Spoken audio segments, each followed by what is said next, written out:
Hi friends, welcome back to our channel. இன்னைக்கு வீடியோவில் நம்ம ஆரி கிளாஸோடைய தேர்ட் கிளாஸ் தான் பார்க்க போகிறோம். லாஸ்ட் கிளாஸில் வந்துட்டு நம்ம செயின் ஸ்டிச் வந்து பார்த்துருப்போம். ஸோ இப்போது தேர்ட் கிளாஸில் சேம் அதே ஸ்டிச்சை பேஸ் பண்ணி தான் நம்ம ஸ்டிச்சஸ் போட போகிறோம். நம்ம போடுற எல்லா ஸ்டிச்சஸுமே செயின் ஸ்டிச்சை பேஸ் பண்ணி தான் ஒவ்வொரு ஸ்டிச்சஸுமே உங்களுக்கு வரும். ஸோ எதுவுமே கஷ்டம் அப்படின்னு நினைக்கவே கூடாது.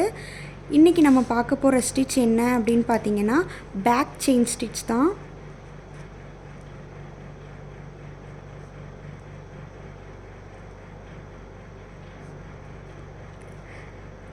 இது நம்மளுக்கு நெக்கு டிசைன்ஸ்க்கு, பார்டருக்கு, அந்த மாதிரி எல்லாத்துக்குமே நம்ம யூஸ் பண்ணிக்கிறது தான் back chain stitch.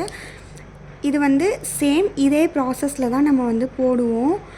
But light difference மட்டும் இருக்கும். நீங்கள் தெளிவாக வீடியோவை ஸ்கிப் பண்ணாமல் பார்த்தீங்க அப்படின்னா உங்களுக்கு தெரியும்.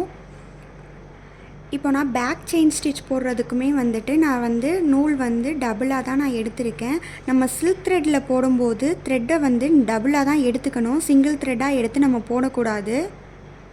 ஸோ இப்போ டபுளாக எடுத்து நான் நாட் போட்டுக்கிறேன். இப்போ நான் நாட் போட்டுக்கிட்டேன். நெக்ஸ்ட்டு இந்த ரெண்டு த்ரெட்டையுமே நம்ம ஃப்ரேமுக்கு அடியில் நம்ம செட் பண்ணிக்கலாம். நம்ம செயின் ஸ்டிச்சுக்கு எப்படி நம்மளோட த்ரெட்டை ஹோல்ட் பண்ணமோ சேம் அதே ப்ராசஸில் தான் நம்ம ஹோல்ட் பண்ணிக்க போகிறோம். இப்போது செயின் ஸ்டிச்சுக்கு நம்ம என்ன ப்ராசஸ் யூஸ் பண்ணுவோமோ சேம் மெத்தட் தான் இதுலேயுமே நம்ம கொடுக்க போகிறோம். ஃபஸ்ட்டு ஒரு லாங் செயின் ஸ்டிச் போட்டுக்கணும். அதாவது லாங் செயின் ஸ்டிச்னால் இந்த மாதிரி கொஞ்சம் பெருசாக போடுறது தான் நான் சொன்னேன். இங்கே குத்தி எடுத்துடணும். நம்ம செயின் ஸ்டிச்சுக்கு எப்படி கொடுப்போமோ சேம் அதே மெத்தட் தான். நான் ஸ்லோவாகவே போடுறேன். இப்போ செகண்ட் ஸ்டெப் அதுக்கு பக்கத்துலேயே குட்டியாக ஒரு செயின். ஃபஸ்ட்டு லாங்காக போட்டோம், செகண்டு குட்டி ஸ்டிச் போட்டு, தேர்டு இங்கிட்டு கொண்டு போகாமல் பேக் சைடே கொண்டு போய் ஃபஸ்ட்டு நம்ம ஒரு லாங் ஸ்டிச் போட்டோம் இல்லையா, அதுக்கு சென்டரில் குத்தணும். குத்திட்டு நீடியில் மேலே எடுக்கணும் த்ரெட்டோட, செயின் ஸ்டிச்சுக்கு போடுற மாதிரியே. இன்னொரு தடவை சொல்கிறேன், இதுக்கு மொத்தம் 3 ஸ்டெப்பு. ஃபஸ்ட் ஸ்டெப் ஒரு லாங் ஸ்டிச் கொடுக்குறோம். செகண்ட் ஸ்டெப் லாங் ஸ்டிச்சுக்கு பக்கத்தில் ஒரு குட்டி ஸ்டிச் கொடுக்குறோம். குட்டி ஸ்டிச் கொடுக்கறதுக்கு பேர் லாக் ஸ்டிச்னு சொல்லுவோம்.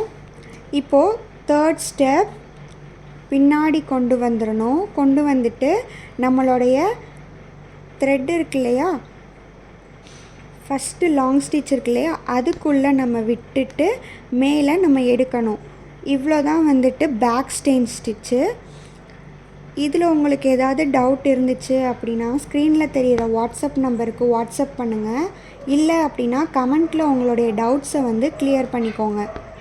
நான் உங்களுக்கு ஸ்லோவாகவே தான் போடுறேன். வீடியோவை ஸ்கிப் பண்ணாமல் பார்த்தீங்க அப்படின்னா தெளிவாக உங்களுக்கு புரியும்.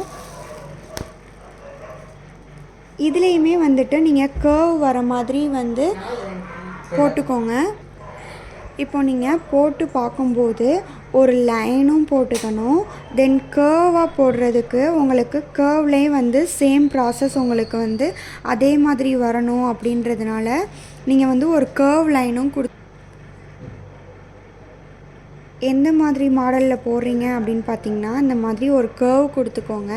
கொடுத்துட்டு ஒரு பெரிய லைன், தென் ஒரு சின்ன லைன், பெரிய லைன், சின்ன லைன், இந்த மாதிரி. அதாவது சன் இருக்கும் இல்லையா, அந்த மாதிரி மாடலில் நீங்கள் போட்டுக்கோங்க. இதுக்கு கீழே ஒரு ரவுண்டோ அல்லது ஏதாவது ஒரு ஷேப், அந்த ஷேப்புக்குமே நீங்கள் போட்டு பார்த்துக்கோங்க. நான் சும்மா மாடலுக்குன்னு சொல்லி குட்டியாக நான் போடுறேன். பட் நீங்கள் ஸ்டிச் போடும்போது கொஞ்சம் பெருசாக போட்டிங்கன்னா தான் உங்களுக்கு அந்த ரவுண்ட் ஷேப்க்கெல்லாம் இந்த ஸ்டிச் உங்களால் போட முடியும். ஒவ்வொரு ஸ்டிச்சஸ்க்குமே ஒரு ஷேப் நீங்கள் போட்டு பார்த்தீங்கன்னா தான் உங்களுக்கு கரெக்டாக வரும். இதில் உங்களுக்கு ஏதாவது டவுட் இருந்துச்சுன்னா மறக்காமல் கமெண்ட்டில் கேளுங்க. உங்களோட டவுட்ஸ் எல்லாமே கிளியர் பண்ணிடுவோம். வீடியோவை ஸ்கிப் பண்ணாமல் பாருங்கள். அப்போ தான் கிளாஸ் உங்களுக்கு புரியும்.